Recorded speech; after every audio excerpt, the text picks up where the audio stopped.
Washington and Seoul have updated a security agreement. The change would help the U.S. mobilize quickly to defend South Korea against an attack from North Korea. U.S. Secretary of State Lloyd Austin is in Seoul for annual security talks with his South Korean counterpart. They've discussed boosting nuclear deterrence and how to begin three-way defense exercises with Japan. The U.S., Japan, and South Korea recently also announced a plan to start real-time information sharing on North Korean missile launches as Pyongyang ramps up weapons tests in the region. The U.S., Korea, and Japan have been looking to step up security cooperation, and information sharing seems to be one of the first steps. For more on how this could affect security in the region, our reporter Jaime Ocon spoke to Jada Fraser, an independent defense analyst based in Tokyo. The US, South Korea, and Japan have agreed to exchange information in terms of operating together. How significant is that? Well, information sharing is really central to allied interoperability. So, this step that the three countries are taking to streamline information sharing is really essential to improving the way that the United States, Japan, and Korea are able to both detect and track missile launches by North Korea.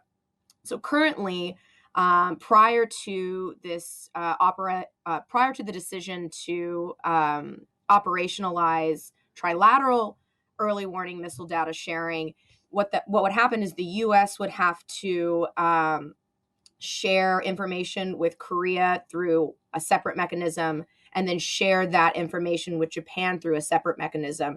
And so what this decision does is essentially link those two separate systems to allow the United States, Korea, and Japan to immediately and seamlessly share information.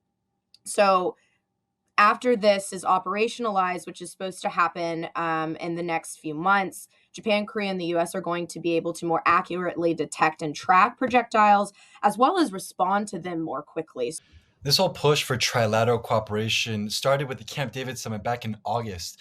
Are the United States and Japan and South Korea making headway in increasing that cooperation?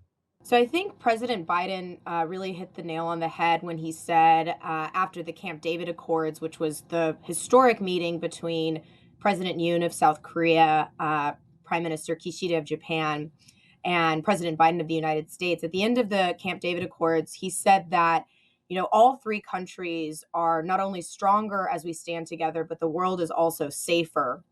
And I think that symbolism really rings true. I think when you look at actions that countries like North Korea and China have taken to drive wedges, not just only in the U.S.-Japan alliance and the U.S.-Korea alliance, but also to try and drive wedges between Japan and Korea to try and prevent this kind of trilateral cooperation taking place.